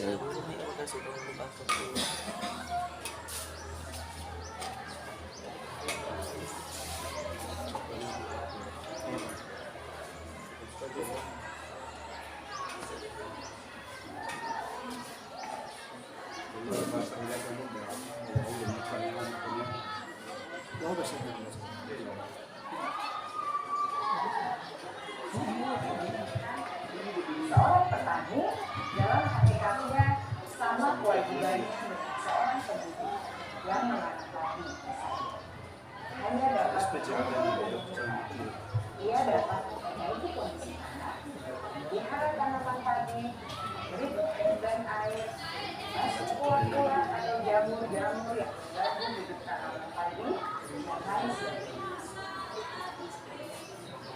Ketika guru memahami kebutuhan apa yang mendasari perilaku murid, guru berusaha menuntut dan mendukung murid dalam memenuhi kebutuhannya secara positif. Pada hakikatnya, guru tersebut ibarat seorang petani sedang berusaha memahami kebutuhan masing-masing tanaman. Ia berusaha memenuhi kebutuhan tanaman tersebut dan dapat tumbuh subur dan maksimal. Dr. William Glasser, seorang psikiater dari Amerika Serikat, menyatakan bahwa seluruh tindakan manusia memiliki tujuan tertentu, yaitu memenuhi kebutuhan dasarnya. Ketika kelima kebutuhan dasar telah terpenuhi secara memadai, maka murid akan tumbuh dengan seimbang dan bahagia. Sebaliknya, ketika kebutuhan dasar tidak terpenuhi dengan baik, maka seseorang akan mengalami emosi negatif, seperti bosan, sedih, dan kecewa. Bahkan mereka dapat melakukan perbuatan yang bertentangan dengan nilai-nilai kebajikan atau melanggar peraturan. Dengan kata lain, perilaku buruk seseorang biasanya adalah respons dari kebutuhan yang tidak terpenuhi. Namun, mereka tidak tahu cara untuk menyelesaikannya. Ada 5 kebutuhan dasar manusia menurut Dr. William Glasser, yaitu yang pertama, kebutuhan untuk bertahan hidup atau survival. Yang kedua, kebutuhan untuk merasa diterima atau love and belonging. Yang ketiga, kebutuhan akan kebebasan atau freedom. Yang keempat, kebutuhan akan kesenangan atau fun. Dan yang kelima, kebutuhan akan kekuasaan atau power.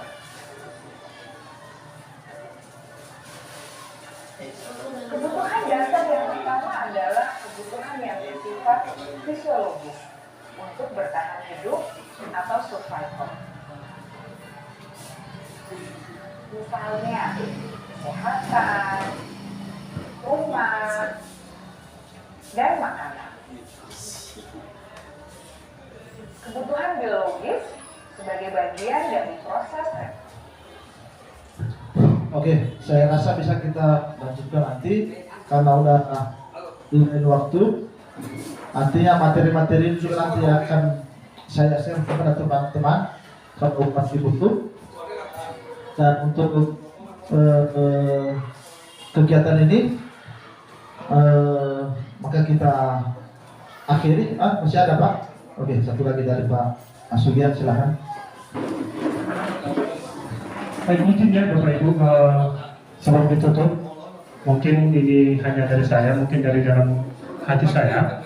Sebuah kegiatan kita sudah ikuti dengan baik, cuma saya berharap gitu ya, mungkin mohon maaf kalau dari pribadi saya, what real action ya, what real action dari kegiatan kita ini, apa aksi nyata yang mau kita terapkan dalam kehidupan kita sehari-hari, khususnya dalam lingkungan kerja kita di SMA Negeri 1 Lausa ini, tentang budaya positif di sekolah. Mari kita sama-sama merefleksikan diri, kira-kira mulai besok apa yang mau saya lakukan, ya, apa yang saya alami selama ini, apakah saya sering terlambat, saya sering marah-marah kepada anak-anak, saya suka menghukum anak-anak, lalu apa aksi nyata di kemudian hari yang akan kita terkait. Mungkin saya dalam diri akan berjanji, udah saya tidak akan terlambat lagi pada saat saya bertugas, misalnya sebagai guru pikir,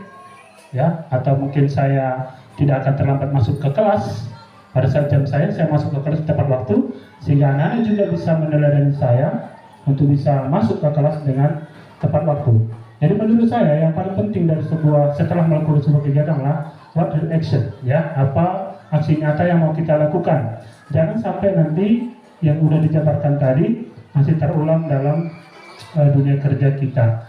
Mohon maaf apabila masukan saya ini atau mungkin saran saya ini tidak berkenan kepada Bapak Ibu sekalian, tapi harapan saya kepada diri saya juga, karena saya juga tidak sempurna, dan kepada kita semua, mari kita sama-sama menerapkan budaya positif, khususnya di sekolah kita ini dulu. Sebenarnya kita sama-sama berdiskusi apa masalah yang terjadi di sekolah kita ini, apakah di sekolah kita ini sudah diterapkan budaya positif, lalu kalau belum, apa yang harus kita lakukan, siapa stakeholder yang paling terlibat di dalamnya, mulai dari pimpinan kah, mulai dari PKS kah, dari wali kelas kah, untuk mengatasi permasalahan-permasalahan yang tidak relevan dengan budaya positif ini. Terutama disiplin. Dalam membariskan anak-anak pun, kita habis waktu 5 menit, 10 menit hanya untuk segera membariskan. 4 tahun saya di sini, masalah yang tidak pernah selesai. Kan gitu ya. Lalu bagaimana? Mari kita berdiskusi. Apa yang harus kita lakukan? Apa hasil nyata yang mau kita terapkan? Kita sudah belajar banyak tadi. Gitu ya. Jadi kita mau anak-anak ini sukses ke depannya. Tadi Pak As beliau mengatakan menganggap bahwa 3 orang yang lulus TNI itu atau Polri itu sukses. Bagi saya tidak, Bapak Ibu. Ya, sebab tujuan pendidikan ini awalnya adalah pendidikan karakter. Ya, pendidikan karakter yang dulu dicanangkan, lalu ada profil pendidikan Pancasila tadi, kan gitu ya. Itu yang diterapkan. Apakah yang lulus TNI ini, lulus Polri ini memang beriman, bertakwa kepada Tuhan Yang Maha Esa dan berakhlak mulia, mandiri, bergotong royong, berkepentingan global, berpikir kreatif dan juga apa tadi yang terakhir itu? Berpikir kritis dan kreatif. Apakah itu memang tumbuh di dalam pribadi mereka? Kan gitu ya. Bukan masalah mereka TNI, mereka sukses, mereka menjadi pejabat, bukan itu. Tujuan pendidikan adalah dan tertuang di dalam Undang-Undang Dasar pasal 33 ayat 3 adalah supaya anak didik atau warga masyarakat Indonesia ini menjadi manusia yang beriman dan bertakwa serta berakhlak mulia. Itu yang pertama.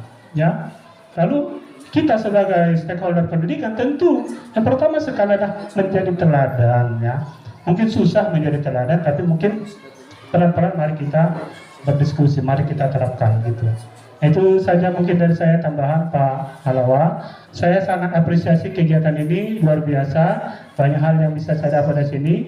Saya dari tadi Bapak jabarkan di sana, saya selalu merefleksikan kepada diri saya. Oh iya, saya juga sering terlambat masuk kelas, saya sering marah-marah sama anak-anak, kan gitu ya. Itu saya, ya. Mungkin kedepannya mudah-mudahan bisa berubah. Itu saja mungkin harapan. Mohon maaf apabila apa yang saya sampaikan kurang berkenan kepada kita. Demikian Pak Halawa, saya kembalikan. Terima kasih.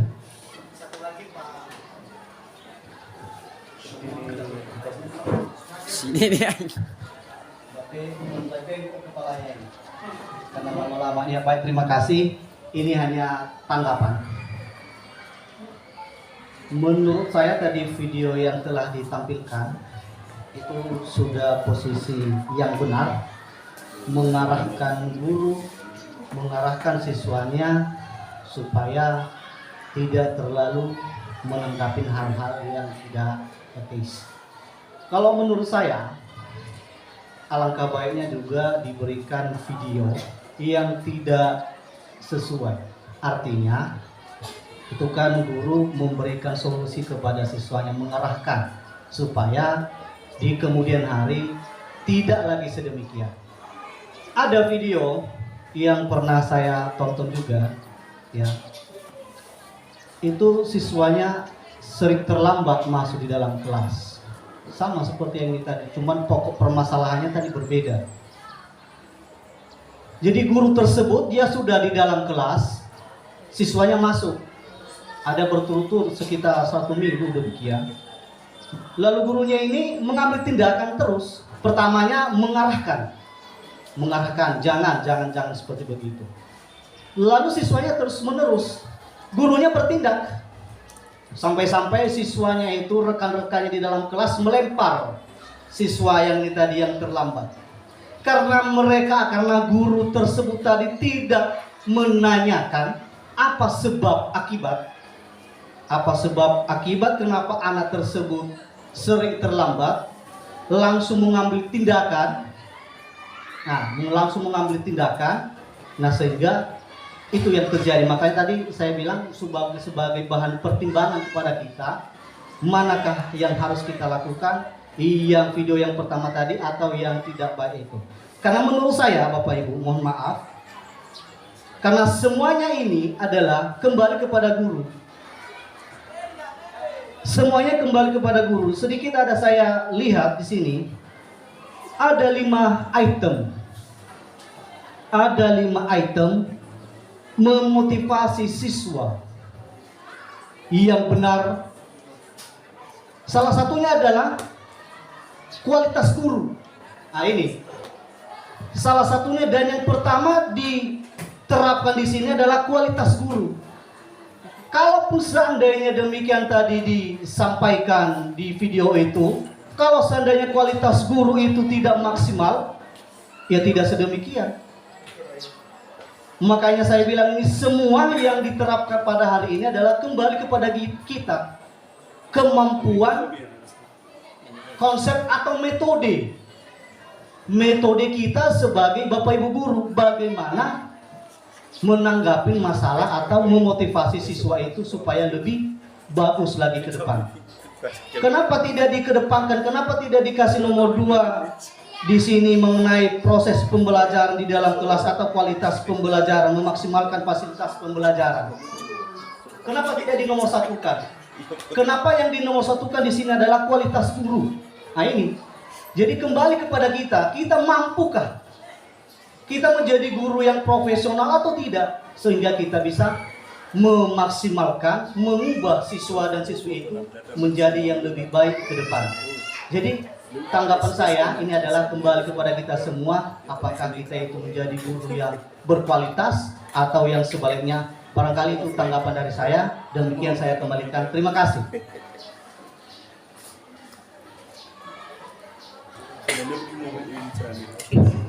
Baik. Mungkin ini yang terakhir tadi tanggap dari bapak-bapak. Pertama Pak Suhian, bagaimana tidak lanjut dari kegiatan ini untuk selanjutnya? Tentu ini sebenarnya juga menjadi pertanyaan kami di setiap pertemuan saat pendidikan daring, ya. Bagaimana kami mau menerapkannya di sekolah, ya. Jadi jawabannya adalah kita mulai dari diri sendiri, ya. Atau barangkali di saat misalnya Bapak Petman menjadi pimpinan di sebuah sistem pendidikan, maka hal ini akan lebih mudah Bapak terapkan ketika sudah dapat ilmunya. Dan mungkin ini menjadi beban Bapak Ibu, ibu-ibu PKS untuk disampaikan hasilnya kepada Pak Kepala Sekolah, terutama ibu PKS kesiswaan ini, karena menyangkut tentang tertib di sekolah, tertib di sekolah. Untuk di-share bagaimana kita minimal dulu, kenapa sulit sekali tadi ini baris. Berarti mereka motivasi dari luar. Mereka mau baris itu selama ini karena takut dimarahin, dihukum Bapak Ibu guru. Bukan motivasi dari diri supaya saya siap mendengarkan apa yang disampaikan Bapak Ibu guru, nasihat-nasihat pada pagi hari. Harusnya itu motivasi dari dalam dirinya. Nah itu. Nah kemudian sebenarnya Pak Baini, untuk Pak Baini, ada banyak lagi video-video di LMSKB ini. Namun termasuk tadi posisi-posisi penghukum tadi sampai polisi manajer, ada ya videonya. Anak yang berbuat salah, bagaimana dia diatasi secara penghukum, secara sebagai penghukum, dalam posisi kontrol guru sebagai penghukum. Ada. Nanti bisa kita putar kalau Pak Beni berkesempatan berbuka dan yang lain kita tonton bersama. Nah, barangkali itu aja dulu sebagai kegiatan workshop atau pemaparan materi budaya positif yang bisa saya bagi untuk kita pada saat ini. Dan saya mengucapkan terima kasih kepada Bapak Ibu guru seluruhnya di SMA 1 Lausa yang telah proaktif mendukung kegiatan ini, dan berharap ini bisa ada tindak lanjut, bisa diterapkan dalam kegiatan kita melaksanakan pendidikan dan pengajaran di sekolah kita ini, ya. Kalau ada Bapak Ibu yang mau menerapkannya, saya sangat bersyukur apa yang sudah kita pelajari ini. Kenapa? Video ini masih kita butuhkan, merekam tidak lanjut dari Bapak Ibu guru yang telah mengikutinya, tidak lanjutnya dalam pelaksanaannya di sekolah, ya. Jadi itu aja. Terima kasih sekali lagi, terima kasih bagi Bapak Ibu guru.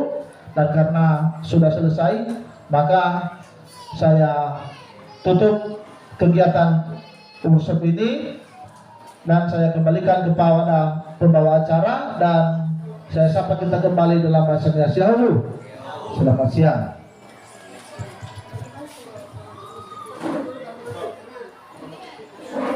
Baik, terima kasih atas penyampaian mengenai kegiatan pelaksanaan workshop oleh Bapak Albedo Sapat Naik Halawa. Dan sekarang tadinya saya sudah menyampaikan bahwasanya kita duluankan untuk jeda, dan sekarang ada pergantian. Dan sekarang mari kita masuk pada kata penutup yang disampaikan oleh Ibu Faustin Membandua. Kepada Ibu kami persilahkan.